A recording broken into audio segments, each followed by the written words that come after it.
Comment populariser le tennis en Afrique et plus particulièrement en Afrique francophone? C'est le thème de ce grand angle. Avec nous pour en parler sur le plateau de 64 minutes, Diana Ndiaye. Soyez le bienvenu sur TV5 Monde. Vous êtes le président du Comité national olympique sénégalais et membre du CIO. Avec nous également ce soir, Daniel Chos. Soyez le bienvenu également sur TV5 Monde. Vous êtes le président de la fédération, vice-président de la Fédération française de tennis, en charge de la francophonie, mais aussi, ça vous tient à cœur, du nouveau stade Roland-Garros qui est en pleine rénovation depuis 7 ans. Allez, Daniel Chos, justement, puisqu'on est du côté de la porte d'Auteuil, Rafael Nadal s'est qualifié tout à l'heure. Il a eu du mal, même chose pour l'Argentin Juan Del Potro. Del Potro. Votre pronostic?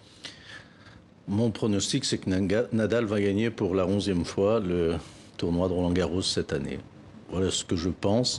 Vous dites qu'il a eu du mal hier un peu, c'est vrai. Ouais. Et puis...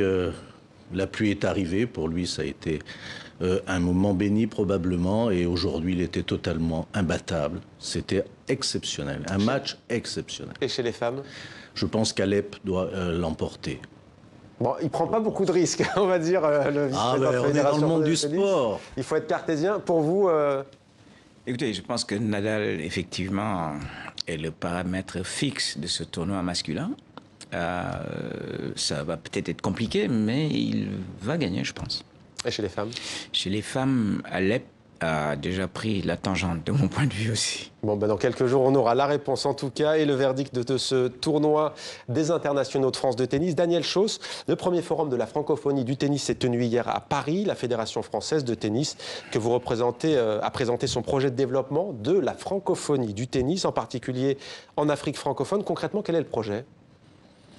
D'abord, il faut dire que, puisque vous parlez de francophonie, le sport est une des expressions les plus évidentes de cette francophonie. Et dans le sport, je pense que le tennis a toute sa place. On a négligé la francophonie dans tous les domaines, mais notamment dans le domaine du tennis.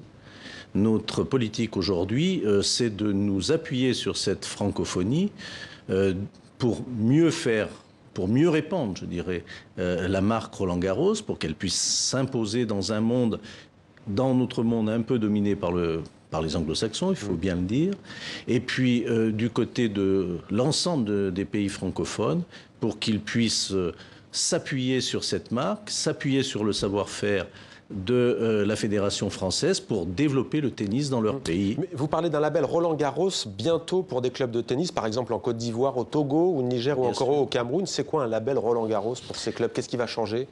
Un label Roland-Garros dans ces pays-là, c'est une clé.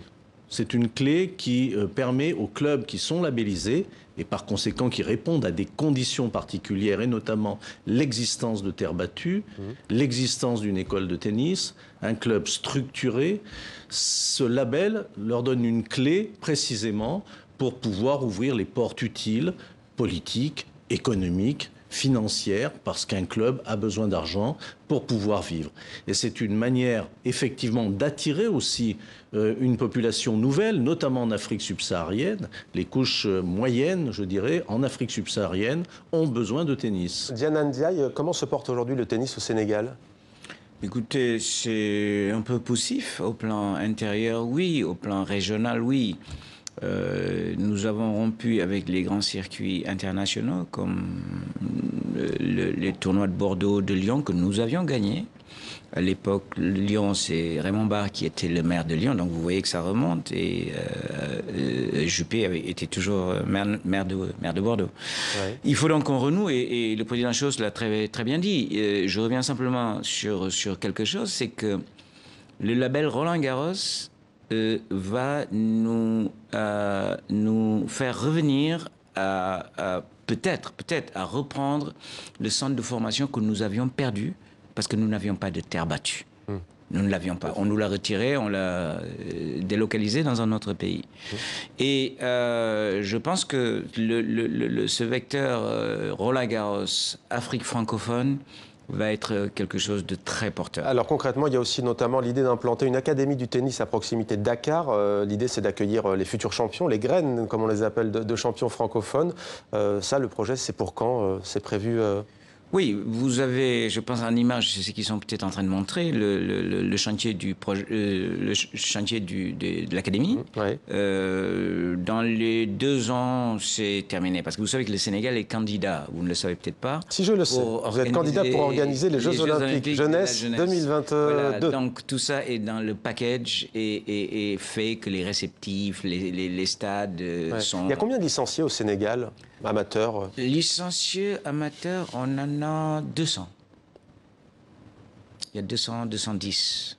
Mais c'est quoi la difficulté aujourd'hui? Il manque quoi? Il manque les infrastructures, il manque le matériel? Vous savez, les sports individuels souvent sont considérés comme des sports élitistes. Ouais. Et le projet que nous avons... C'est le cas en Europe d'ailleurs aussi. Le tennis est plutôt vu comme un sport élitiste. Voilà.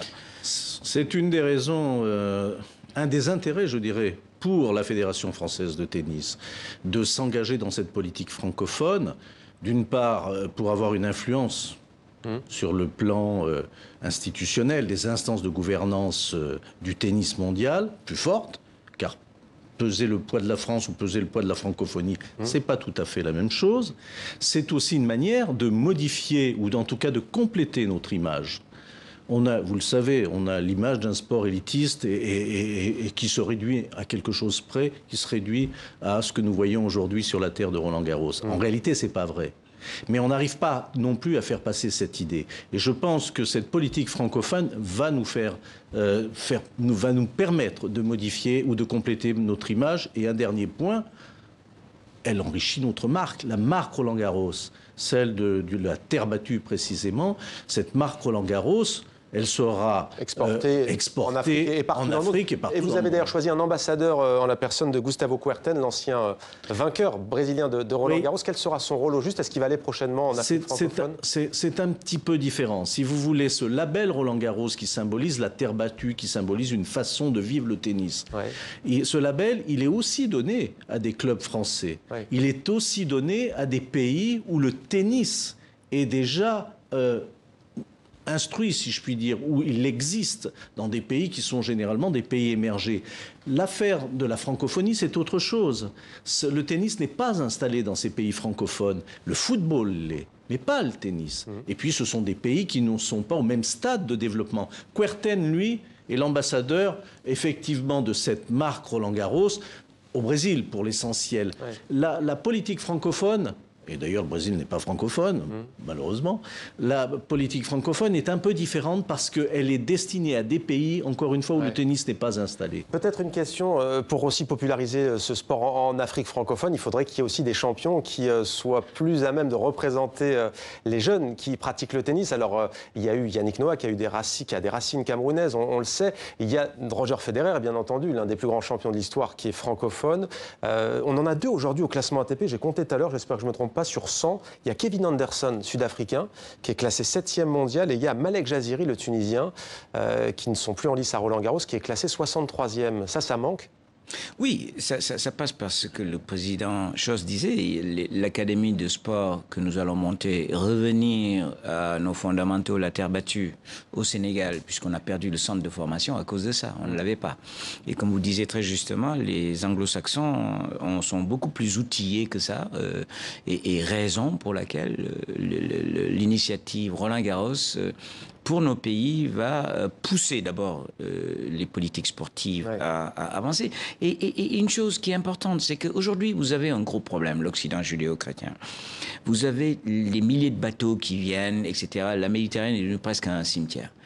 J'ai un projet de faire, annexé à ça, de faire des académies de sport dans toutes les villes à littoral pour fixer les gens de façon définitive. Tout le monde ne sortira pas par le haut, ceux qui sortiront par le bas, on va essayer... Le sport, donc, pour susciter des espoirs et un avenir. Merci beaucoup, Diana Ndiaye, d'avoir répondu à nos questions sur TV5 Monde. Merci à vous également, Daniel Schoss, et bonne chance pour votre projet. On aura l'occasion, bien entendu, d'en reparler. Et puis, on verra dans quelques jours si vous vous êtes trompé ou pas sur Roland-Garros.